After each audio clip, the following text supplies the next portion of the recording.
장애인 문화복지신문 제316호 제3면 기사입니다. 2020한 경기도 장애인권익공호기관 인권포럼 성료.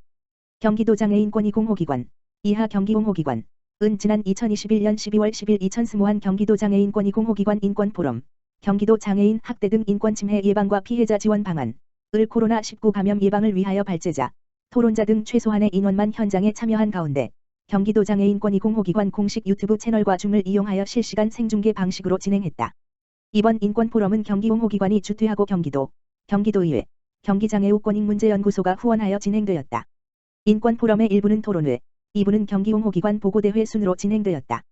일부 토론회는 경기공호기관의 3년 운영평가를 토대로 경기도 장애인 학대 등 인권침해 예방과 피해자 지원 방안에 대해 논의하였다.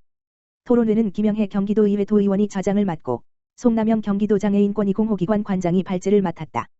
토론으로는 은종군 중앙장애인권익공호기관 관장, 오행남 경기도 노인보호전문기관 관장, 김강원 장애우권익문제연구소 인권정책국장이 참석하였다.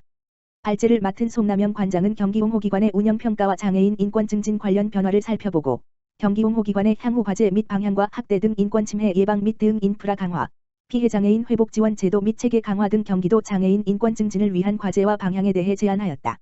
첫 번째로 토론에 나선 은종군 관장, 중앙장애인권익공호기관 은 학대 양상이 다양해지는 상황에서 공공복지 전달체계 연계 및 민관협력으로 예방과 옹호 중심의 접근과 피해자의 특성이 반영된 쉼터 설치를 강조하면서 쉼터 퇴소 이후의 지역사회 자립 방안까지도 마련해야 한다고 제언하였다.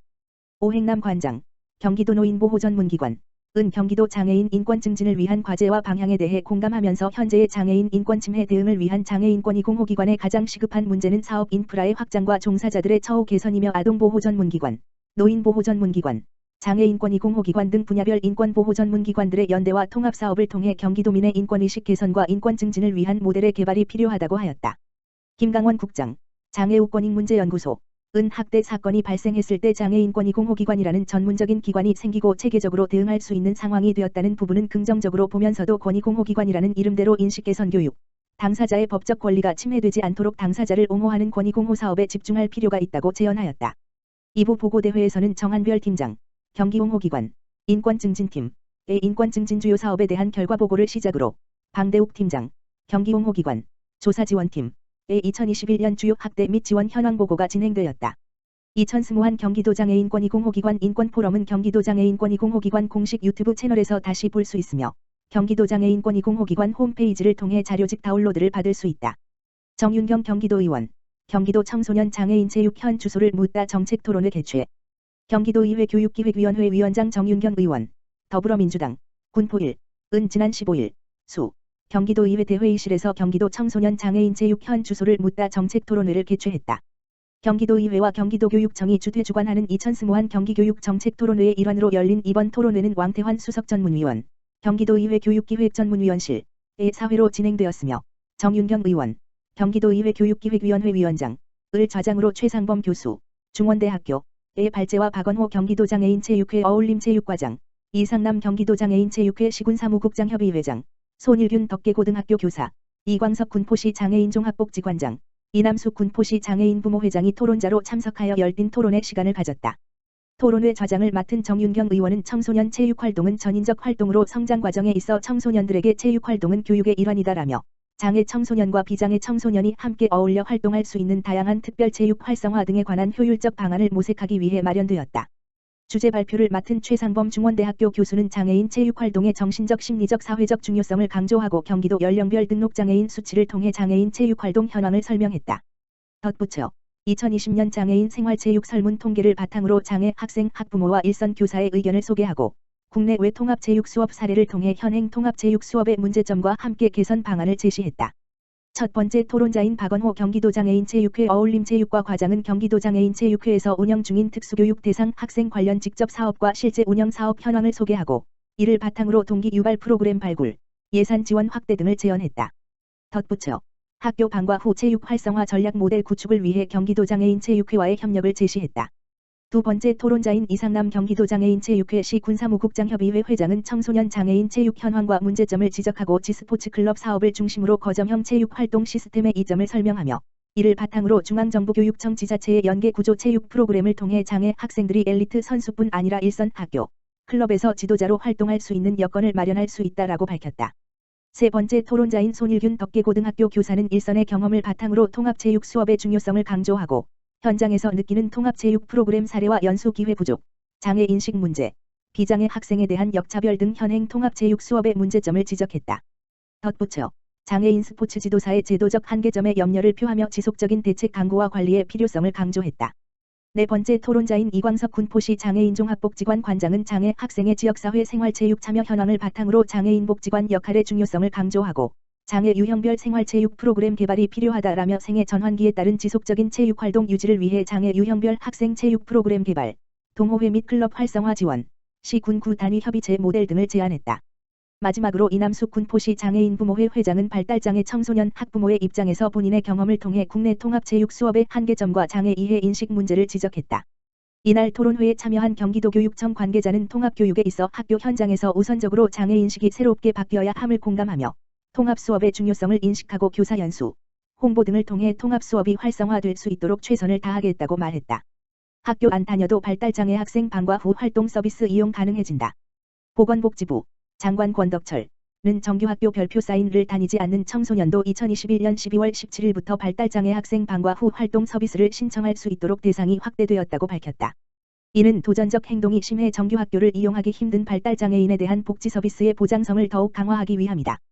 2019년에 시작된 발달장애 학생 방과 후 활동 서비스는 청소년 발달장애 학생의 방과 후 돌봄 사각지대를 해소하고 부모의 돌봄 부담을 줄이기 위해 월 44시간의 활동 서비스 바우처를 제공하는 사업이다. 보건복지부는 그동안 더 많은 발달장애인이 서비스를 이용할 수 있도록 서비스 대상 연령을 만 12세 이상에서 만 6세 이상으로 낮춰 초등학생을 포함 2021.4 물결표 사인, 하는 등 발달장애 학생 방과 후 활동 서비스를 확대해왔다. 그러나 여전히 비인가 대안학교를 다니거나 정규학교를 다니지 않는 발달장애인이 서비스 대상에서 제외된다는 지적을 받아왔다. 이번 대상 확대에 따라 초중고 전공과 재학 여부와 관계없이 만 6세 이상 만 18세 미만의 모든 발달장애인은 서비스를 이용할 수 있다. 또한 만 18세 이상의 발달장애인은 성인 발달장애인 주간 활동 서비스를 이용할 수 있다. 해당 서비스는 발달장애인 본인이나 대리인이 주민등록지 상 주소지가 있는 읍면동 행정복지센터에서 신청할 수 있으며 자세한 사항은 행정복지센터 및 지역 발달장애인 지원센터에서 안내받을 수 있다.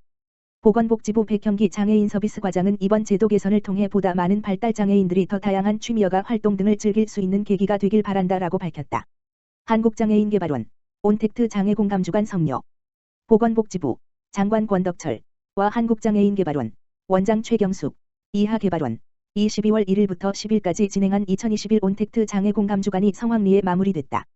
장애공감주간은 지난해부터 개발원에서 장애인과 비장애인의 구분 없는 사회적 분위기를 확산하고자 12월 3일 세계 장애인의 날을 기념해 운영해오고 있다. 금년 장애공감주간은 나란히 함께하는 우리 사이라는 슬로건 아래 장애인과 비장애인이 함께 할 수 있는 다양한 프로그램으로 구성, 서로에 대한 이해를 높이는 축제의 한마당으로 진행했다. 개발원은 장애공감주간 첫날인 지난 1일 장애예술가들이 선물하는 랜선 장애인식 개선 콘서트를 개최해 대국민적 장애인식 개선에 나섰다. 유튜브로 생중계된 랜선 장애인식 개선 콘서트는 브릿지온 앙상블, 드리미 예술단, 자충무돌 밴드, 그랑그랑 밴드 등 4개의 팀이 참가, 소울풀한 보컬과 수준급의 랩 등을 선보였다. 비대면 관객들은 장애예술가들의 유튜브 생중계 공연을 보며 댓글을 통해 열띤 응원과 성원을 보내왔다. 아울러 지난 2일부터는 인스타그램으로 대국민 수어 챌린지 및 이벤트도 진행 중이다. 개발원은 장애공감주간의 슬로건인 우리 사이 함께를 수어로 표현한 인스타그램 AR 필터로 만들어 많은 사람들이 수어를 체험해 볼 수 있게 했다. 이 챌린지에는 수어 아티스트 지후트리와 노선영 교육문화연구소 소장, 최경숙 개발원장, 농인 유튜버 하계월 등이 참여해 대국민적 챌린지 참여를 적극 유도하고 있다. 장애공감주간은 지난 10일 마무리됐지만 대국민 AR 수어 챌린지는 오는 23일까지 진행한다. 이번 챌린지 및 이벤트는 개발원 공식 인스타그램에 AR 필터를 실행하면 체험해 볼 수 있다. AR 수어 챌린지를 촬영한 영상을 개인 인스타그램 스토리 혹은 피드에 업로드하면 이벤트 참여도 가능하다. 개발원은 장애 어린이와 비장애 어린이가 함께 놀고 즐길 수 있는 통합 놀이터 AR 컬러링 인증 이벤트도 진행하고 있다. 통합 놀이터는 장애인만을 위한 놀이터가 아닌 장애 어린이와 비장애 어린이가 함께 어우러질 수 있는 놀이터다. 이 이벤트 또한 오늘 23일까지 진행하며 개발원 공식 페이스북에서 AR 필터 도안을 다운받아 색칠하고 개인 SNS에 업로드하면 참여가 가능하다. 또한 개발원은 대중의 장애 감수성 에티켓 실천을 위해 인스타툰 이벤트도 운영했다. 총 15명의 인스타툰 작가가 참가, 릴레이 형식으로 장애 감수성 에티켓 상황을 표현한 만화 13개 작품을 인스타그램에 공개했다. 이 작품들은 총 44,000여 개의 좋아요와 413개의 댓글이 달리기도 했다. 더불어 장애인 보조견 초성 퀴즈 이벤트를 통해서는 장애인 보조견이 어떤 역할을 하는지, 어떤 태도를 가져야 하는지 등을 알아볼 수 있어 화제가 되었다. 2021 온택트 장애 공감 주간에 대한 자세한 내용은 한국장애인개발원 공식 홈페이지와 개발원 페이스북, 인스타그램을 통해 확인할 수 있다. 보건복지부 2021년 장애인복지사업 우수지자체 유공자 포상. 보건복지부 장관 권덕철은 올해 지자체 장애인복지사업 평가를 통해 11개 기초자치단체를 우수지자체로 선정 포상하고 유공 공무원에게 보건복지부 장관 표창 10명을 수여하였다. 지자체 장애인복지사업 평가는 장애인복지 사업의 효율적 추진 기반 조성 및 지역 장애인복지 수준 향상을 위해 2020년 도입하였으며 각 지역의 우수 사례를 발굴 전파하고 우수지자체를 격려하기 위해 포상금 별표 사인을 지급하고 특히 올해부터 장애인복지 증진에 이바지한 공로가 큰 공무원의 표창을 수여한다. 이번 평가에서 대구 달서구, 대상, 광주 남구 서울 관악구 부산 연제구, 최우수상, 그 외 7개 지방자치단체, 우수상 등 총 11개 지방자치단체가 2021년 장애인복지사업 우수지방자치단체로 선정되었다. 이번 평가에서 대구광역시 달서구는 배달 인력을 통한 장애인 사각지대 발굴 체계를 마련하는 등 장애인복지 향상에 노력하여 작년 우수상에 이어 올해 대상을 수상하였다.